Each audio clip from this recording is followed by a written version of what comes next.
नमस्कार दोस्तों, जय श्री कृष्णा। कार्तिक महात्म्य 35वां अध्याय। अनुपम कथा कार्तिक होती है संपन्न, इसको पढ़ने से श्री हरि होते हैं प्रसन्न। इतनी कथा सुनकर सभी ऋषि सूत जी से बोले, हे सूत जी, अब आप हमें तुलसी विवाह की विधि बताइए। सूत जी बोले, कार्तिक शुक्ला नवमी को द्वापर युग का आरंभ हुआ है, अतः यह तिथि दान और उपवास में कर्मशः पूर्वः व्यापिनी तथा परः व्यापिनी हो तो ग्रह है। इस तिथि को नवमी से एकादशी तक मनुष्य शास्त्रोक्त विधि से तुलसी के विवाह का उत्सव करे तो उसे कन्यादान का फल प्राप्त होता है।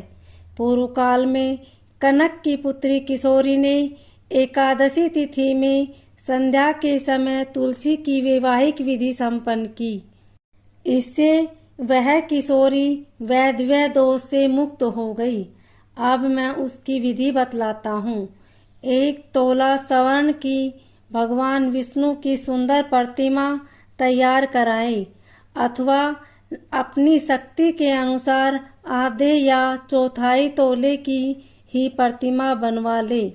फिर तुलसी और भगवान विष्णु की प्रतिमा में प्राण प्रतिष्ठा करके षोडशोपचार से पूजा करें। पहले देश काल का स्मरण करके गणेश पूजन करें। फिर पुण्य वाचन कराकर नंदी श्राद्ध करें। तत्पश्चात वेद मंत्रों के उच्चारण और बाजे आदि की ध्वनि के साथ भगवान विष्णु की प्रतिमा को तुलसी जी के निकट लाकर रखें। प्रतिमा को वस्त्रों से आच्छादित करना चाहिए। उस भगवान का आवाहन करें, भगवान केशव आइए, देव मैं आपकी पूजा करूंगा, आपकी सेवा में तुलसी को समर्पित करूंगा, आप मेरे संपूर्ण मनोरथों को पूर्ण करें। इस प्रकार आवाहन के पश्चात 3 बार अर्ध पाद और विष्टर का उच्चारण करके उन्हें बारी बारी से भगवान को समर्पित करें। फिर आचमनीय पद का 3 बार उच्चारण करके भगवान को आचमन कराएं। इसके बाद कांस्य के बर्तन में दही और घी मधु रखकर उसे कांस्य के पात्र से ही ढक दे तथा भगवान को अर्पण करते हुए इस प्रकार कहे, वासुदेव आपको नमस्कार है। यह मधुपर्क दही घी तथा शहद के मिश्रण को मधुपर्क कहते हैं, ग्रहण कीजिए। तदंतर हरिद्रालेपन और अभ्यंग कार्य संपन्न करके गोधूली की बेला में तुलसी और विष्णु का पूजन पृथक पृथक करना चाहिए। दोनों को एक दूसरे के सम्मुख रखकर मंगल पाठ करें। जब भगवान सूर्य कुछ कुछ दिखाई देते हो तब कन्यादान का संकल्प करें।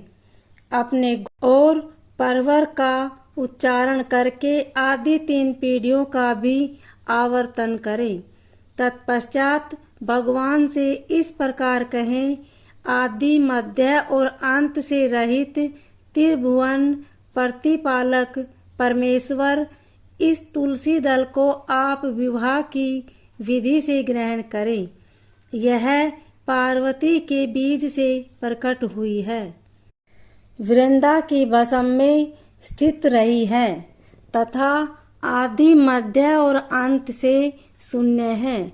आपको तुलसी बहुत ही प्रिय है, अतः इसे मैं आपकी सेवा में अर्पित करता हूँ। मैंने जल के घड़ों से सींचकर और अन्य प्रकार की सेवाएं करके अपनी पुत्री की भांति इसे पाला पोसा और बढ़ाया है। आपकी प्रिया तुलसी मैं आपको दे रहा हूँ, प्रभु आप इसे ग्रहण करें। इस प्रकार तुलसी का दान करके फिर उन दोनों अर्थात तुलसी और भगवान विष्णु की पूजा करें। विवाह का उत्सव मनाए। सुबह होने पर पुनः तुलसी और विष्णु जी का पूजन करें। अग्नि की स्थापना करके उसमें द्वादशाक्षर मंत्र से घी, खीर, मधु और तिल मिश्रित हवनीय द्रव्य की 108 आहुति दे। फिर सविष्टकृत होकर करके पूर्ण आहुति दे। आचार्य की पूजा करके होम की शेष विधि पूरी करें। उनके बाद भगवान से इस प्रकार प्रार्थना करें, हे प्रभु, आपकी प्रसन्नता के लिए मैंने यह व्रत किया है। जनार्दन, इसमें जो न्यूनता हो वह आपके प्रसाद से पूर्णता को प्राप्त हो जाए। यदि द्वादशी में रेवती का चौथा चरण बीत रहा हो तो उस समय पारण न करें। जो उस समय भी पारण करता है वह अपने व्रत को निष्फल कर देता है। भोजन के पश्चात तुलसी के सवतः गलकर गिरे हुए पत्तों को खाकर मनुष्य सब पापों से मुक्त हो जाता है। भोजन के अंत में उख, आंवला और बेर का फल खा लेने से उच्छिष्ट दोष मिट जाते हैं। तदंतर भगवान का विसर्जन करते हुए कहे, भगवान, आप तुलसी के साथ वैकुंठ धाम में पधारें। प्रभो, मेरे द्वारा की हुई पूजा ग्रहण करके आप सदैव संतुष्टि करें। इस प्रकार देवेश्वर विष्णु का विसर्जन करके मूर्ति आदि सब सामग्री आचार्य को अर्पण करें। इससे मनुष्य कृतार्थ हो जाता है। यह विधि सुनकर सूत जी ने ऋषियों से कहा, हे ऋषियों, इस प्रकार जो मनुष्य श्रद्धापूर्वक सत्य, शांति और संतोष को धारण करता है, भगवान विष्णु को तुलसी दल समर्पित करता है, उसके सभी पापों का नाश हो जाता है और वह संसार के सुखों को भोगकर अंत में विष्णु लोक को प्राप्त करता है। हे ऋषिवरों, यह कार्तिक महात्म्य सब रोगों और संपूर्ण पापों का नाश करने वाला है।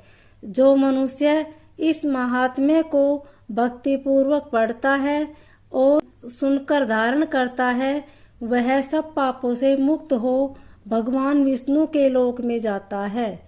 जिसकी बुद्धि खोटी हो तथा जो श्रद्धा से हीन हो, ऐसे किसी मनुष्य को यह महात्म्य नहीं सुनाना चाहिए। इति श्री कार्तिक मास महात्म्य क्षेमकरी 35वां अध्याय समाप्त। बोलिए श्री हरि विष्णु भगवान की जय।